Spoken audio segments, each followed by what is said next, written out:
Pathfinder 2E. How to pick a class. A quick look at all classes in Pathfinder 2E. Second edition by Zedrin.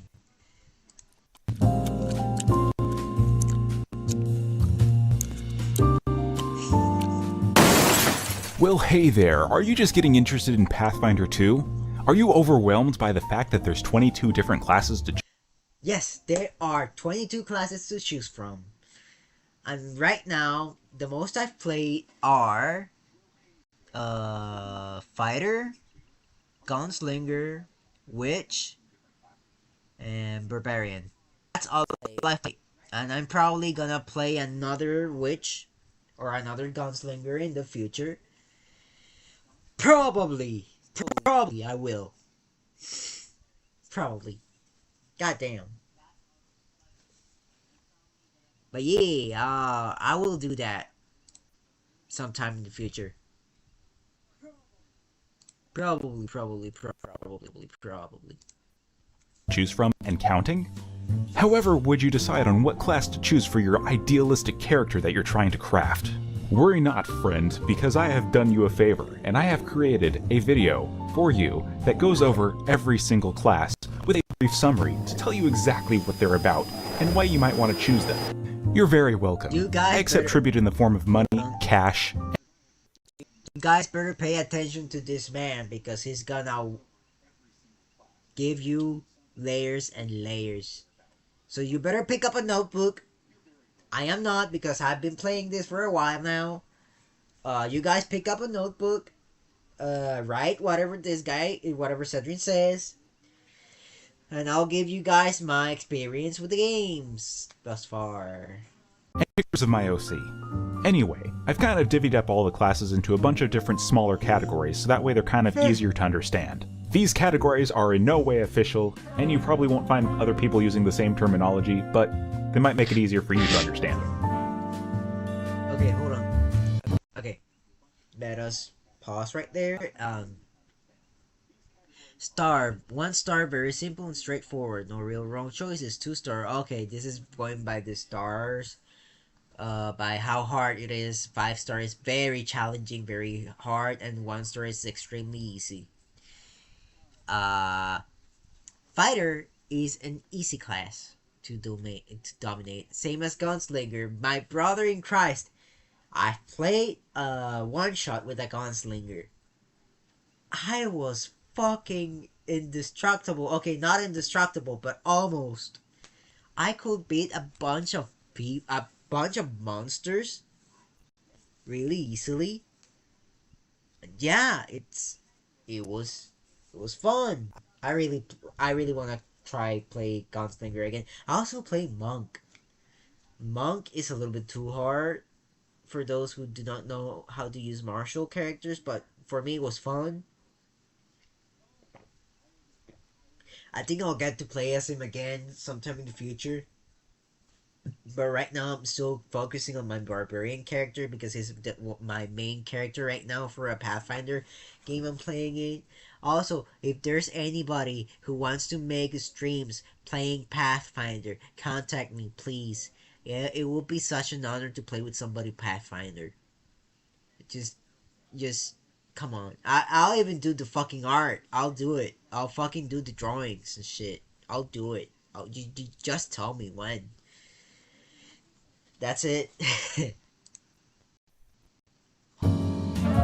Combatants are a group of martial characters that are a bit more no-nonsense in how they approach combat. Barbarians are for when you want to hit hard and be all in on muscle. A lot of people say that Dragon Ball Z characters might fit better as monks, but in my opinion, barbarians have more of that flavor, getting stronger when they're desperate or angry. Your instinct alters your rage, and can even specialize in things like oversized weapons, give you draconic or animalistic traits, or even channel ancestral spirits to aid you in the middle of battle. Fighters are the de facto fighters. Go figure. You want to focus on weapon use and combat maneuvers? Try a fighter. They're pretty easy to pick up and are really impactful and fun. They don't have a subclass, but instead have a lot of highly modular feats that let you alter how Fighters are fucking overpowered. Fighters are overpowered.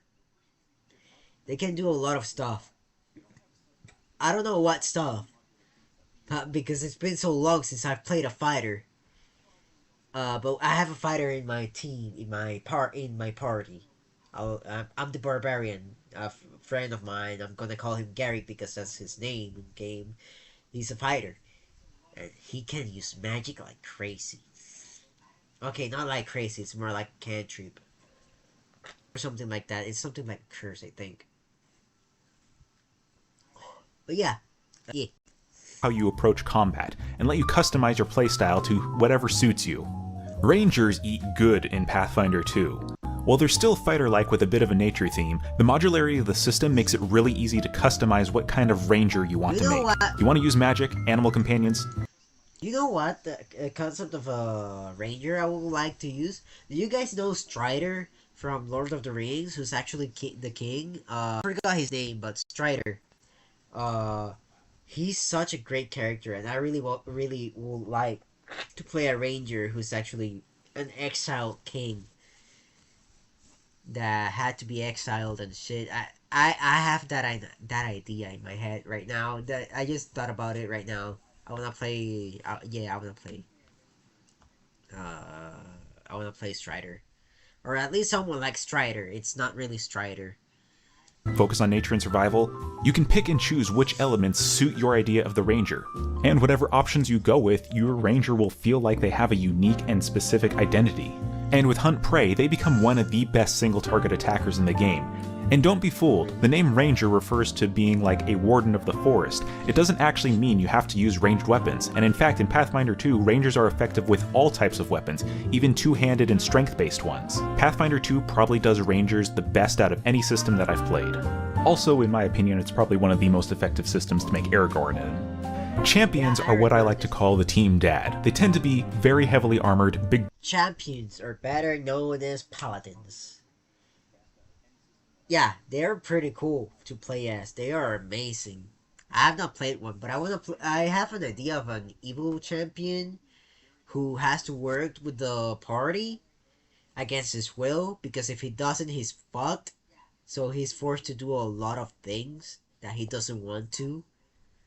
But in the end, I would like to talk to the DM and have him like, hey, I'd like him to be like a random boss at some point, so I can like play as another character. Because I don't want to like stay playing as the evil champion. I just want to play an evil character for like a little while, and then change into a character that's not evil. And I want to see if it works or if it doesn't. And if it doesn't, then I'll never play a character like that ever again. But again, it's about experimenting.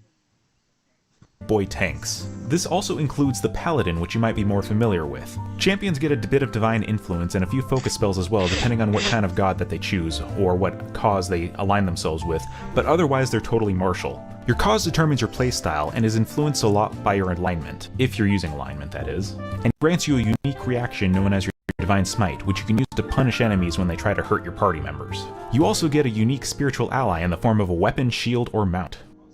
Strikers are also another group of damage dealers that are really capable at what they do. However, they're a lot more focused on mobility. And when they do fight, at least in my own opinion, they tend to have a little bit more style about it. Monks are for when you really want to play Bruce Lee in the middle of Golarion. Uniquely in Pathfinder 2, monks are actually pretty durable, and are also still highly mobile, and have very good action economy thanks to Flurry of Blows. Like fighters, they don't actually have a true subclass and instead are customized based on what kind of stances you choose, which grant you unique unarmed strikes. And these can be a lot of different things, from strength-based kicks, to ranged attacks, to stances that actually turn you into a tank. The stances are so enticing that they literally made an entire archetype so that way other classes could easily pick them up. Play the monk. He was like just an annoying piece of crap sometimes, and is I managed to make it work somehow. I somehow managed to make it work. I don't know how, but I managed to make it. I managed to make it work. I am proud of it somehow. I don't know how, but I am. focus of the fighter with the more slipperiness and charm of the rogue. The swashbuckler specializes in doing combat maneuvers to fake out their opponents, which then grants them bonuses to their damage, as well as a finishing blow that they can execute. If it is not enough for you to just fight, you need to do it with style, then check out a swashbuckler. Look, you probably saw Gunslinger and immediately thought, oh hey, guns, so I probably don't need to tell you why you might want to play one. That said, gunslingers are not the only class that is capable of using firearms, though they do get access to some unique options for reloading, as well as maneuvers and stuff that can further enhance their flexibility on the battlefield. Gunslingers go all in on the gritty style of fighting. If you want to be a cowboy in a fantasy world, go Gunslinger. Specialists is a group that I kind of created to describe characters that are more focused on utility and skill use, even though they can do a respectable damage on their own. Alchemists embody the mad scientist archetype. They sort of operate like item-based casters, which can make them a little bit hard to understand, but are amazing supports in the right hands. Especially since you can just utilize your items and stuff and let them spend their actions to use them instead of your own. Your research field allows you to specialize more. This type of characters are too difficult for me. I think I'll try to play it later. Play an alchemist later in my Pathfinder games that I play in. But for now, I'm just not gonna play as an alchemist. I don't have the intelligence for playing one. That's what I'm trying to say. I'm not smart enough to play an alchemist. Into bombs, elixirs and healing, mutagens to modify you or your allies, or poisons to debilitate your enemies.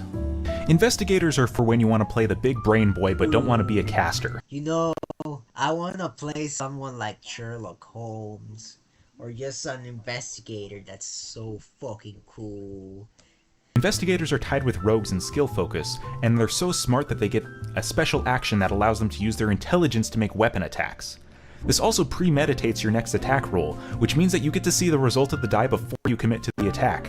This allows them to be super optimized with their actions, deciding when to attack when it's opportunistic, and doing other things when it's not. If you saw Sherlock and thought it was so cool how he slowed down time and thought about all these different maneuvers that he could do to take down the opponent to identify the weak point, yeah, that is literally how the investigator is built, and what it's meant to embody. Rogues, meanwhile, are the ultimate skill monkeys, just like they were in Pathfinder 1. While you can absolutely play the traditional sneaky, savvy, dexy thief type, rogues have several rackets that allow them to lean into literally any ability score and make a bunch of different ideas. Ruffies, for instance, are armored sneak attackers who wear medium armor and can use any single weapon. And what with a rogue? Why can't I play with a rogue? Why can't I play with a rogue? I never tried playing as a rogue. I really want to try it. On strength rather than dexterity. Scoundrels are more charismatic and can gain benefits to feint and charisma-based skills. And Eldritch Tricksters, also known as Arcane Tricksters, can take a multi-class dedication with any caster for free and lean into the magic side of combining magic and sneak attacks. Inventors are another option for people who want to play a smart character that isn't a caster. Like the Alchemist, they also turn crafting into a combat skill. But unlike the Alchemist, who specializes in instantaneous and consumable items like bombs and elixirs, they instead focus on a singular item, their innovation. You can choose to specialize in a custom modular weapon, a set of power armor, or a mechanical construct that operates like a pet, and apply modifications to each one to customize how they work and what they can do. I'll listen to what this guy has to say about inventors. I don't know anything about inventors. This is the first time I've heard about them. You can also explode. Voluntarily. What? Spontaneous casters are casters that can only cast spells that they know, which makes them a bit easier to learn at the expense of a bit of flexibility. They tend to have more spell slots than prepared casters, and because they don't need to prepare spells, they have a little bit more flexibility in how they use said slots, even if they don't have as big of a repertoire. Bards are very much jacks of all trades, who specialize highly in using performance and figuring out how to use it in combat and in other situations. They also get some unique abilities that make them really good at buffing up their allies, such as Inspire Courage, which gives a +1 to attack rolls, which, if you know how the system in Pathfinder 2 works, is super important, because that's also an increased chance to crit. The muse they select gives them a few assorted perks, such as martial training, or things like unique cantrips, or even additional spells. If you want to play a more support-focused, charismatic caster character, they're probably the one that you want to look at. Sorcerers are the original charisma-based caster. Fun fact, in older editions of the game, sorcerers and wizards actually were identical, the only thing that changed was how they cast their spells. However, now in Pathfinder, sorcerer magic comes from their bloodline, which gives them some unique side effects when using certain spells as well as determines which of the 4 spell traditions they use. Some bloodlines that a sorcerer can call upon are things such as aberrant, angelic, demonic, diabolic, draconic, elemental, fey, genie, hag, imperial. I was thinking of making a noble sorcerer, but I'm gonna have to think about that later. So yeah. Nymph, Phoenix, Psychochomp, Shadow, Undead, and Wormblessed, which is basically Dragon but Divine. By the way. They're pretty accessible to pick up for a spellcaster, and their spell-like abilities give them some pretty unique flavoring. Psychics are a bit more complicated than the other spontaneous casters. They're occult casters like bards but have fewer spell slots, and go all in on focus points, but not focus spells. Psychics don't use focus points for unique spells, but rather can use them to amp up cantrips based on their subclass choices, gaining unique and potent effects that make their cantrips even stronger than their normal spell slots. Their other core mechanic is to unleash their psyche, which grants them other massive benefits for a short burst of time, then stupefying them for 2 rounds. And while unleashed, they have other special psyche actions that they can take that are exceptionally potent. Psychics can be intelligence or charisma based and make for excellent blasters or other support type characters. Plus also the flavor of them is incredibly cool. They can shirk some components of casting such as vocal components for mental ones instead. And they get unique modifications that they can do to their spells that make them more psychic-y themed. Oracles mean Oracles. Oh my god. Oh my god. Oracles. Oracles. Man, they're oracles. They're so. Okay, listen to me. Listen to me, guys. Listen to me. Listen to me. Listen to me. I have an oracle in my party. His name is Marby. He's a kobold. White scales. He's obsessed with some eyes.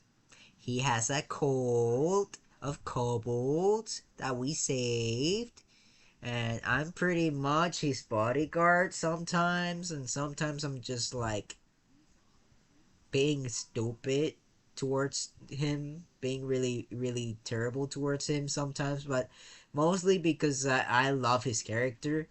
He's a good role player. He knows how to use his oracle class, and he knows how to play his character. He's amazing. Hey, Marpy, if you're watching this, love you, buddy. You are doing a good job. Just know that every time the barbarian hits you in the back, he doesn't hate you. He just appreciates you very much. Just don't turn anybody into a cult member. That's all I'm asking. Don't turn everything into a cult member to your cult. That's all I'm gonna say.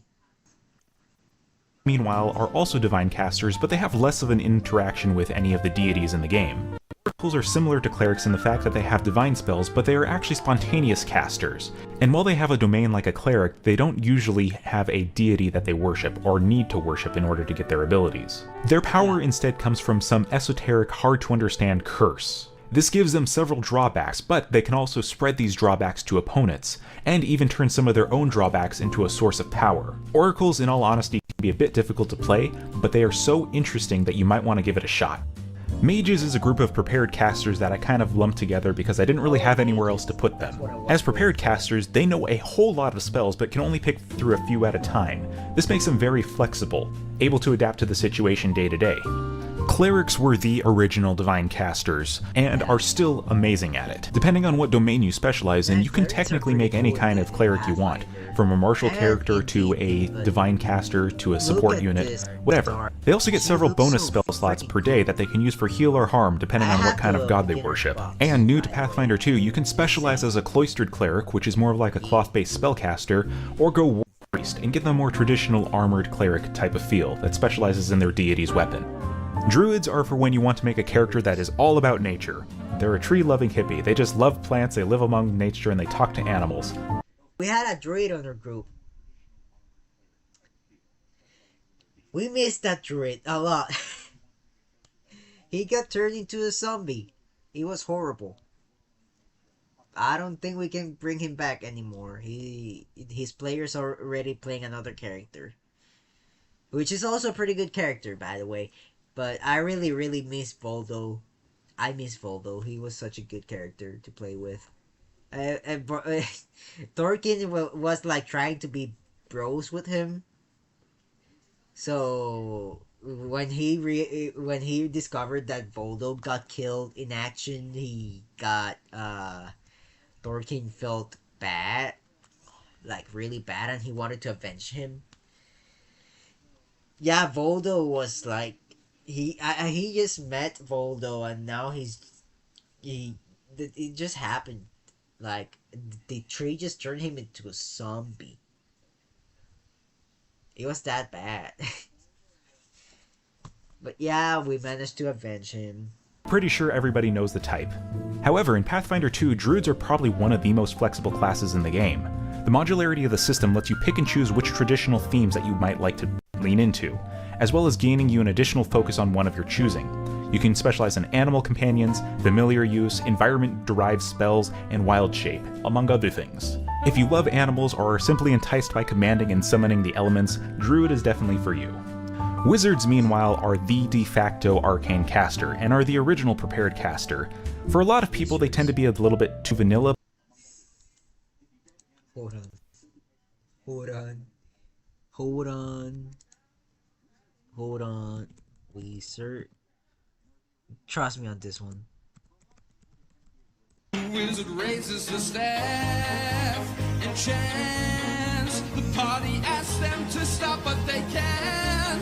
They're gonna turn this room into a fireball of doom. The wizard comes a fireball. Don't care if they hit you. They're gonna make you go. Oh, oh. Please make your deck saving throw. Oh, no. Wizard. Come on. I had to do it. I had to make the joke. It was the easiest joke. It was an easy joke, but But don't be fooled. Wizards focus on modifying and augmenting their spellcasting abilities, and getting assistance with that through their tools that they create. Your thesis in Magic School allow you to kind of make your own custom little subclass. Your thesis in particular gives you some kind of unique utility, such as the ability. You know what? An idea for a wizard I like to have is like a wizard who's like still a really young one. A young wizard in like his 20s, like still learning magic. And he's like told to go around the world and to collect books that have been lost to time. And some of those books he will probably have to destroy because they are not, they are prohibited to the school of magic he's in. Well, since he's still a learning wizard, well, you know what? I need to clip all this. I need to just, yeah, all of this I'm gonna clip it and turn it into a little video so I can just rewatch it and actually rewatch what I'm saying and actually put it in practice. Because some of these ideas just come and go. There's just like borrón y cuenta nueva. You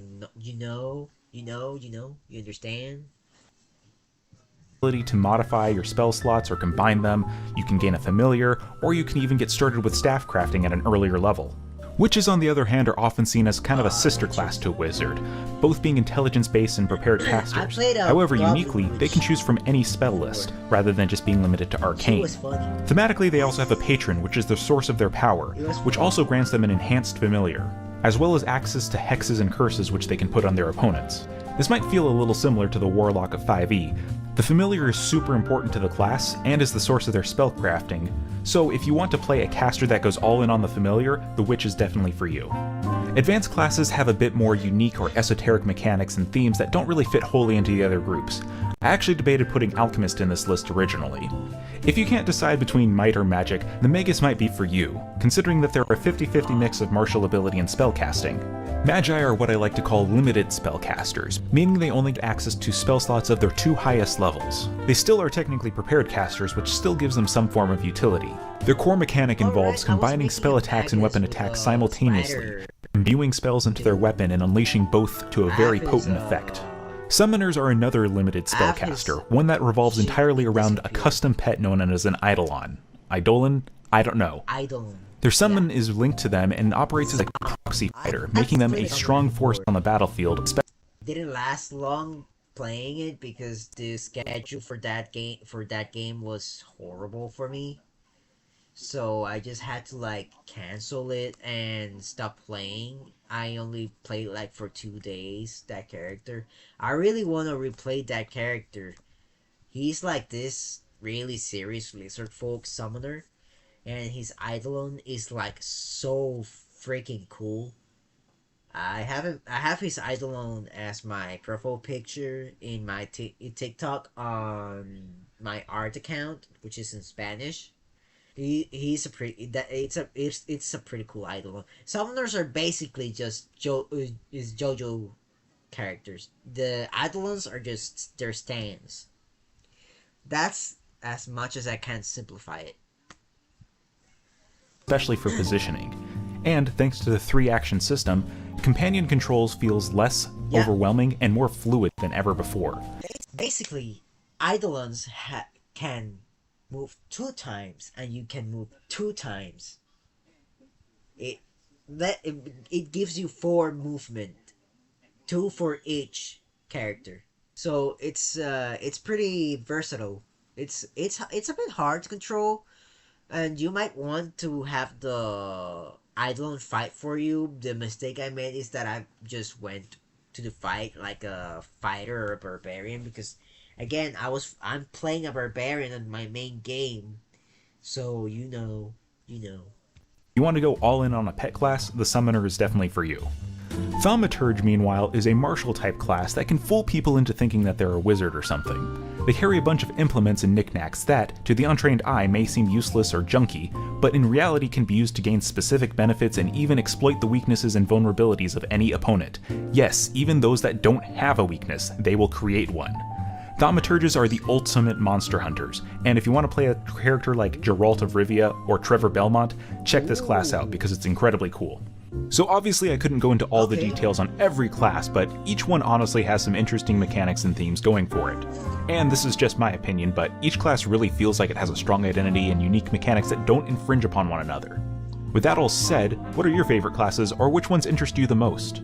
Anyway, be sure to show I really love playing barbarian right now, but my favorite class thus far is gunslinger, because pew pew.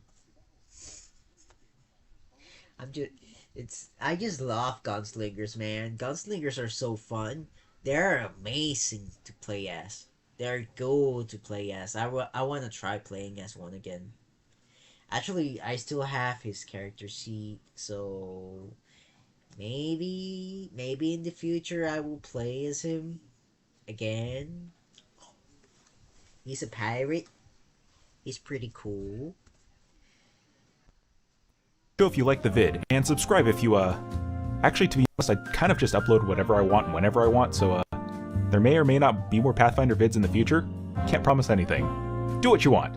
Okay, bye. Why can't I give him a like? I should try Pathfinder. If this didn't convince you to play it, just try it. Still try it. It's so good. It's so fucking good.